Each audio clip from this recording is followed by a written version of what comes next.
Alright guys, hope everyone's well, and as always a big thank you for checking out today's video. So today I'm checking out the new FOD Drive by MXR. Now this isn't a standard kind of drive circuit. Being a typical man, when I first got the pedal I plugged it in, spent no time with the instructions whatsoever and did proceed to use it as such. However, the intended usage for this pedal is to emulate a kind of dual driven amp rig. So we've got a high gain amp voicing and also a crunch gain amp voicing, and then the ability to kind of blend between the two. And what this does, it achieves a, well, like I say, emulates a dual amp kind of rig. So what a lot of players will tend to do in the studio or live to achieve a thicker distorted sound is they'll have a crunch amp and they'll have a high gain amp. Now the crunch amp is usually a bit more mid-focused, maybe a little bit less gainy. The high gain amp is a bit more scooped, so we get the low end and also the top end information. And then when this is paired together, what it achieves is a really kind of thick, even distribution across the frequency response. We get a really kind of thick, gainy, distorted sound. Similar, I guess, to the way we might mic up an amp cab with an SM57 and a Royal 121. So the 57 is providing the body of the sound, and then the 121 sits around that with the low end and the high end information, and we get a really kind of full guitar sound. So I'll take us through the controls of the pedal now. So top left we have got the output, which is basically the master control for how much signal the pedal outputs, controls how hard we drive the front end of whatever we're going into. Underneath that, we've got the blend control. So this enables us to kind of switch between more or less of the high gain and crunch voiced amps. So all the way to the left is just crunch amp, all the way to the right is just high gain, and then obviously in the middle is a ratio between the two. Top right now, this is the gain control for the high gain voicing, so it doesn't affect the crunch amp, this is just for the high gain one, and that's just the gain structure of that amp. And then bottom right now we've got the tone control. So this is a master tone control. It applies the EQ curve to the overall signal. So the last control on the front of the pedal now is the mini toggle switch. And this is essentially a flat EQ response in the top position, a mid hump in the middle position, or a mid scoop in the bottom position. So the way that I would use this control would be to set the pedal to the kind of tone I wanted, and then I'd use a mini toggle based on the playing scenario that I was in. So for example, if I was playing by myself or a solo guitar part, I'd probably use a flat EQ response. If I was playing a solo and wanted to stand out of a mix, I'd probably use the mid spike. And for the bottom position, I'd probably do that if I was trying to stay out the way of a solo or a vocal part, so if I was playing a rhythm guitar. Okay, so for tones today, I've got my Ambler going into the FOD, into the 2 notes Audient Sono, and that's got a Mesa Boogie 4x10 cab IR on there. I'm mic'd up with a SM57 and a Royal 121. So the reason I've opted for that rig is, as this is an amp in a box type pedal, or in this case 2 amps in a box, I wanted to go in something that wouldn't kind of flavour the sound. So the 2 notes is essentially like a clean amp stroke pedal platform combined with a recording interface. So in this scenario it's ideal because it's not a Fender clean, it's not a Vox clean or a Marshall clean, it's just a generic kind of clean tone that we can then explore the amp tones that are in this pedal. So to start off with, without the pedal on, our clean tone is...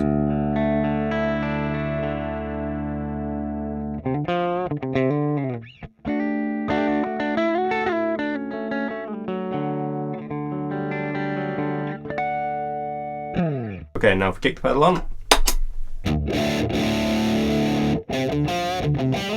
it's like instant girth. So the minute everything is set on 12, so play around with that tone a little bit.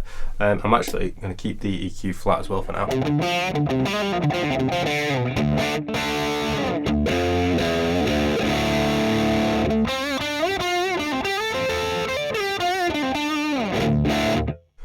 So first thing I'm going to do is I'm going to push the output, see what that does.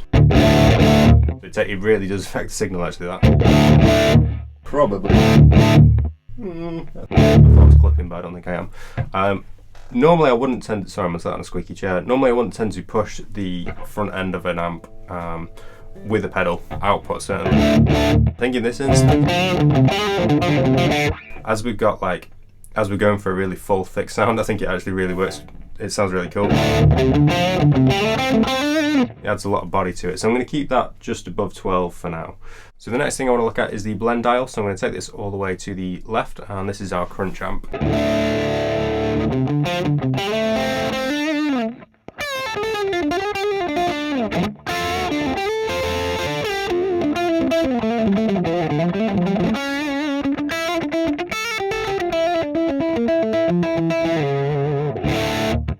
I really like that. That actually sounds like a tone I would use by itself as just a standard crunch amp without the high gain. So I'm going to flip it all the way the other way now. So we've just got the high gain voicing.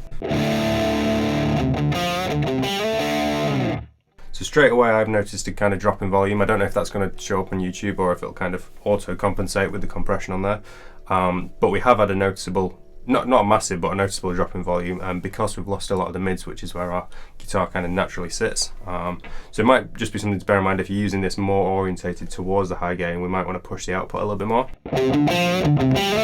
Just bring it back.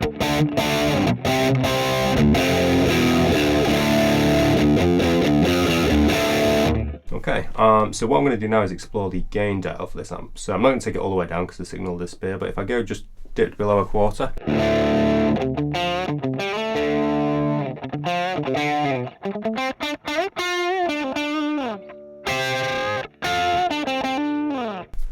then if I move it up to about half now,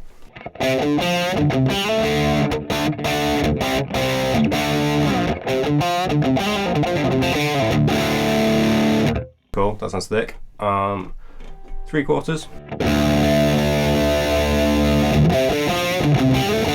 Back the output down a little bit again so I don't clip anything. Although not that much. What I'd probably do at this point would maybe back out a little bit of the treble.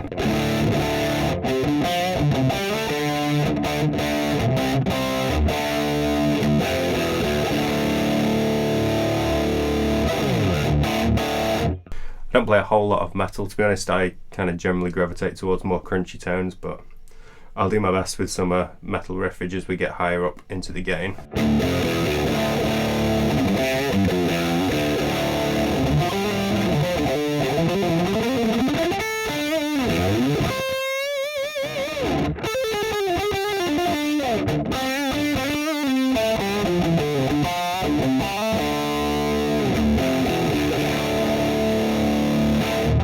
Okay, so that's gain all the way up. So I'm going to take it back to 12 o'clock now, back to our home position. And just to remind ourselves of our kind of starting tone. So this is even match between crunch and high gain.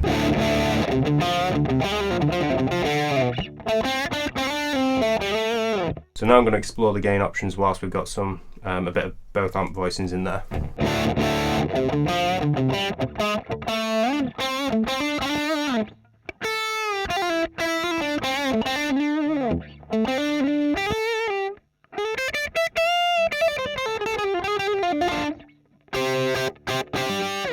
Okay, halfway.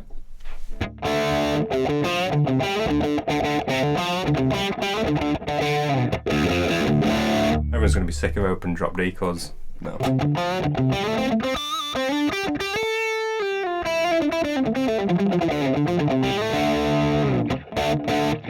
Okay, if we go all the way to the, sorry, no, not all the way, 3/4.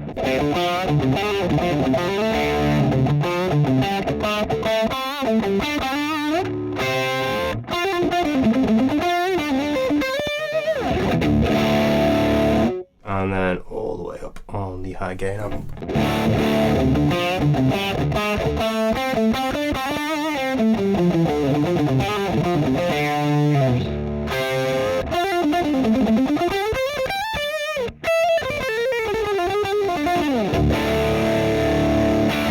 Okay, next up I'm going to take us back to 12 again and I'm going to explore the tone dial. So if I turn this all the way down,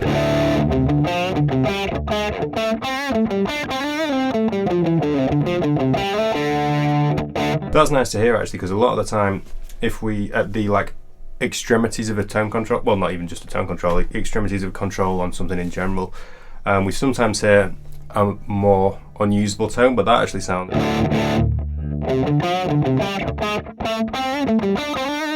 it'd be quite easy to find a use for that. It's not an unpleasant tone whatsoever. So just to experiment with that, I'm going to flick it all the way, see if it's the same, the opposite end of the spectrum.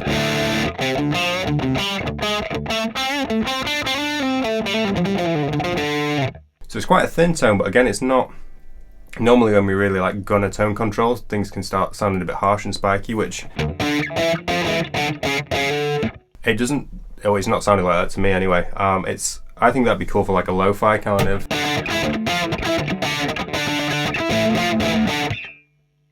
I kind of hear it on like a No Doubt record or something like that. It's got that kind of, like I said, that hi-fi vibe to it.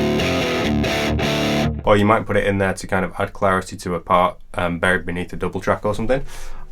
So we've seen either side of that now. Let's look at some of the kind of in between. So this is a quarter.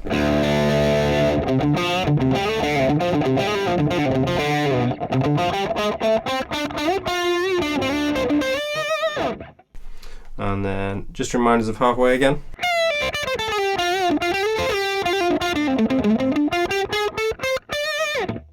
Three quarters.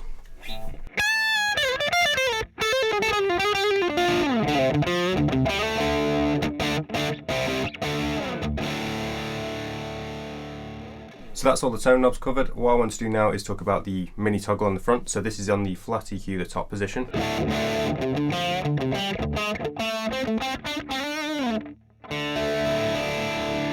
Then middle. So this is the mid hump kind of set.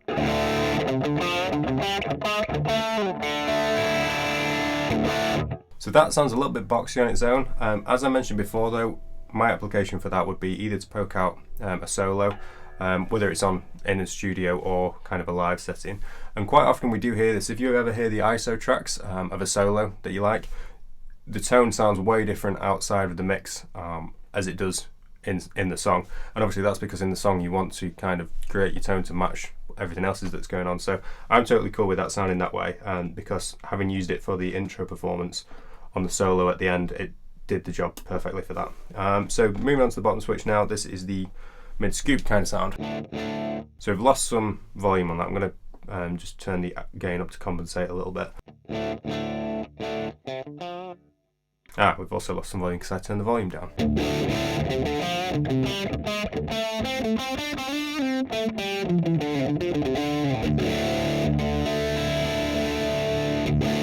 So it's got that more kind of scoop sound. Like I said, we lost some volume just because of where the kind of guitar sits in the frequency spectrum. But again, ideal for staying out of the way of either a guitar solo or a vocal performance. So that's our three toggle switches on the front.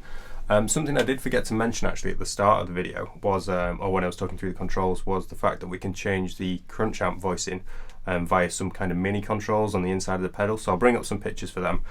These are, obviously I can't demo these on the fly because I've got to take the back of the pedal off and you change them with a mini Phillips screwdriver. But I'll bring up a bit of a montage now so we can hear the crunch amp settings.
So I'll switch to a tele now so we can hear some single chord tones. I'm just going to have a bit of a noodle and I'll keep the settings on screen so we can see what's going on there.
So that was the FOD drive by MXR. If you did enjoy the video, please do click like and subscribe, and if you've got any questions, let me know in the comment section. As always, take care guys, thank you very much for watching, and I will see you in the next video.